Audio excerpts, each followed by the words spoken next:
اور وہ کہتے ہیں کہ زندگی اپنی جب اس شکل سے گزری غالب، ہم بھی کیا یاد کریں گے کہ خدا رکھتے تھے. تو اب اس میں جو لہجہ آیا ہے کیا یاد کریں گے، وہ فارسی میں نہیں ہے. حالانکہ ایک ہی شاعر ہے مگر وہ اپنے کلام کا بھی اس طرح سے ترجمہ نہیں کر سکا. یا اسی طرح ایک فارسی کا شعر ہے کہ زفاف تاب قدم ہر کجا کے می نگرم کرشمہ دامن دل می کشت کے جاہی جاست. اب میر تقی میر کہتے ہیں کہ سراپا پہ جس جا نظر کیجئے وہی عمر ساری بسر کیجئے. اب کیا ہے اس کا جواب؟ تو ترجمہ بھی بعض اوقات جو ہے وہ اپنے اصل سے بڑھ جاتا ہے. اب تو میر ہمارے نعیم حامد علی صاحب کی ہم نے ترجمے دیکھے تو اس کا کی بڑی خوشی ہوئی کہ بہت سے اشعار انہی زمینوں میں، انہی بحور میں ہیں، انہی قوافی میں ہیں، جو ایک مشکل کام تھا. اس طرح کا ایک کام جو ہے وہ شان الحقی صاحب کے والد شان الحقی نے حافظ کا جو کیا ہے لسان الغیب کے نام سے، اس میں یہی انتظام رکھا ہے کہ بحر بھی وہی ہو، ردیف و قافیہ بھی وہی. تو یہ مثالیں ظاہر ہے کہ ہمارے اردو ادب کو بہت زیادہ مالا مال کر رہے ہیں، اور جدید دور میں یہ کام نعیم صاحب نے کیا. اب بیدل کا جہاں تک تعلق ہے تو جیسے ہم دیکھتے ہیں کہ مولانا روم اتنے بڑے شاعر ہیں، اب تو ساری دنیا میں ان کی دھوم ہے، لیکن بیشتر اردو داں طبقے تک ان کا نام اقبال کے ذریعے پہنچا. اسی طرح بیدل کی عظمت کے باوجود اگر غالب انہیں اتنی اہمیت نہ دیتے تو شاید اردو داں طبقہ کم از کم ان سے اس طرح واقف نہ ہوتا. اور بعد میں خود اقبال بھی بیدل کے بہت زیادہ قائل ہوئے کہ انہوں نے جب یہ ذکر ہے کہ یونیورسٹی کے طلبہ جب ان کے پاس پہنچے اور کہا کہ ہم یوم غالب منانا چاہتے ہیں تو ان کا وہ تو مناؤ ضرور، لیکن یوم بیدل منانا چاہیے، اس لیے کہ اس میں فکر کا اور جو مضامین کا تنوع ہے وہ شاذ و نادر شعراء کے یہاں ملتا ہے. تو اس طرح سے ان کا بہرحال ایک اپنا مقام ہے.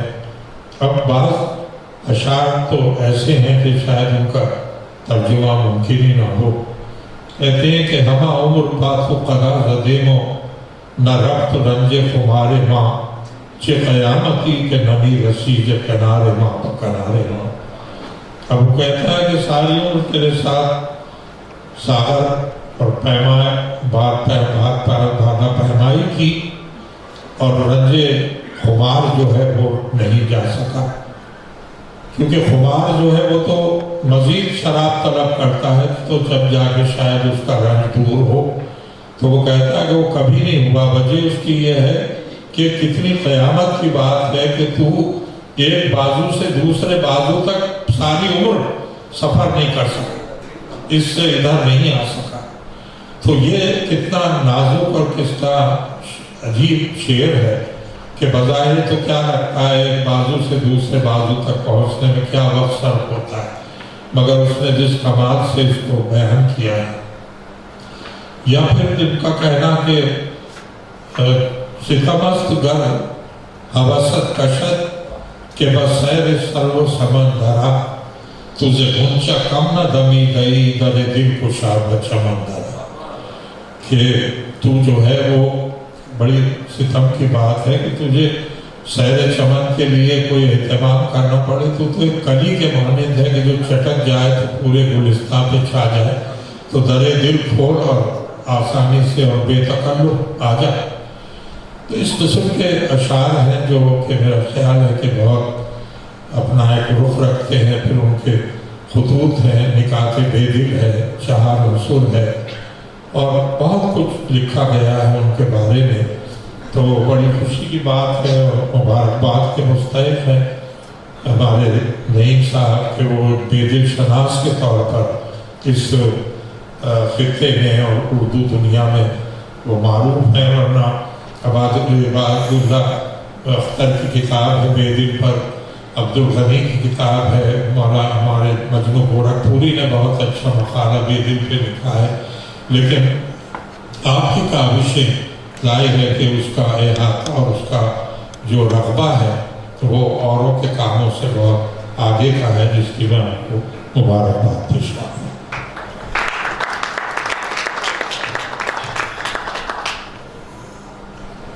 اور اب آخر میں آج کے محفل کے صدر محترم ڈاکٹر پیرزادہ قاسم رضا صدیقی صاحب سے گزارش کروں گا کہ وہ اپنے خیالات کا اظہار فرمائیں۔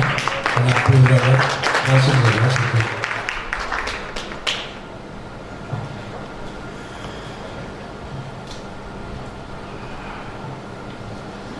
بسم اللہ الرحمن الرحیم، محمد صلی اللہ رسول الکریم۔ جناب محترم سہار انصاری صاحب،